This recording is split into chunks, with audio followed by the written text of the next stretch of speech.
बहुत समय पहले भारत के पूर्वी तट पर एक गौरवशाली भूमि थी, कलिंग, आज जिसे हम ओडिशा कहते हैं। कलिंग केवल एक राज्य नहीं था, ये स्वाभिमान, साहस और स्वतंत्रता की पहचान था। यहाँ के लोग किसी सम्राट के सामने झुकना नहीं जानते थे। उधर मगध का महान सम्राट अशोक पूरे भारत को जीतने का सपना देख रहा था। लेकिन एक भूमि थी जो अब भी स्वतंत्र थी, कलिंग। ईसा पूर्व 261 में अशोक ने विशाल सेना के साथ कलिंग पर आक्रमण कर दिया। युद्ध भयानक था। तलवारों की टकराहट, घोड़ों की हिनहिनाहट और सैनिकों की चीखें आसमान को चीर रही थी। दया नदी का जल लाल हो चुका था। हजारों सैनिक मारे गए, गांव उजड़ गए। माएं अपने बेटों को ढूंढती रहीं, पत्नी अपने पतियों को पुकारती रहीं।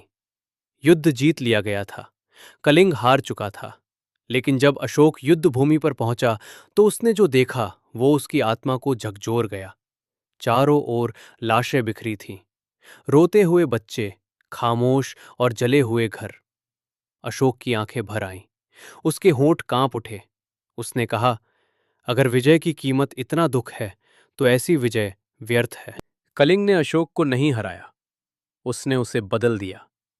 अशोक ने हिंसा का मार्ग त्याग दिया, तलवार छोड़ दी और बुद्ध के धम्म को अपनाया। अब वो सम्राट नहीं, एक धर्मप्रिय राजा बन गया, जिसने शिलालेखों के माध्यम से शांति, दया और करुणा का संदेश फैलाया। कलिंग की धरती से एक नया युग शुरू हुआ। युद्ध का युग समाप्त हुआ और शांति का युग आरंभ हुआ।